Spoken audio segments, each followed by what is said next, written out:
Ouais, écoute maman, ouais, j'ai pas le temps. Il y a Eric Trémoulet là qui m'attend pour un tour de circuit là au Mans. Ouais, allez, bisous maman. Salut.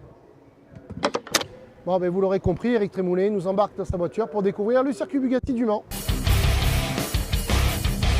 Bonjour à tous et bienvenue au Mans, je suis Eric Trémoulet du Team Victim et je vous propose d'embarquer à bord de la Midjet Super Tourisme numéro 64 pour découvrir le circuit du Bugatti.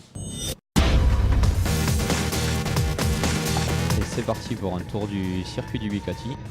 Donc on attaque la longue ligne droite de départ. On fait la motricité est très compliquée à trouver sur l'entrée de la ligne droite.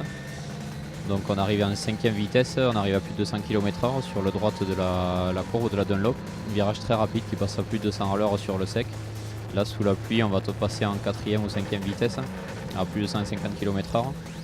Et on arrive sur un gros frein pour la chicane de la Dunlop où la piste a vraiment un très gros grip ici, donc on peut passer très vite.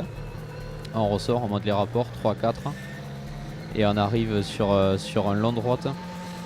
On va chercher vraiment très extérieur, à flirter avec les graviers pour chercher le maximum de grip et toujours essayer de trouver la motricité en sortie de virage, ce qui est compliqué avec cette auto.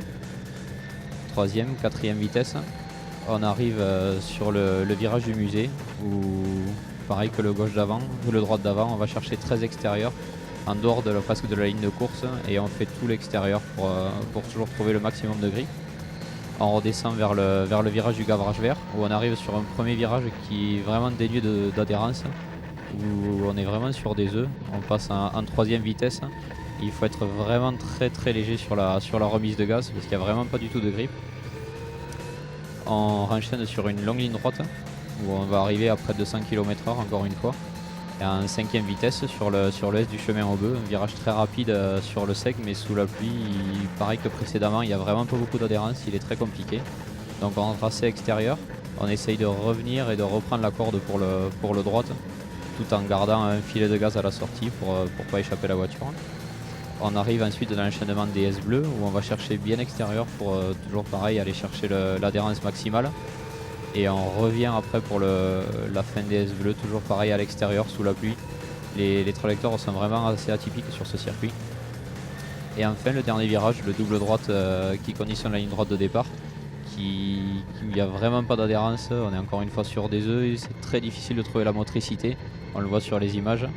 Et il est très important parce qu'il conditionne la ligne droite d'arrivée.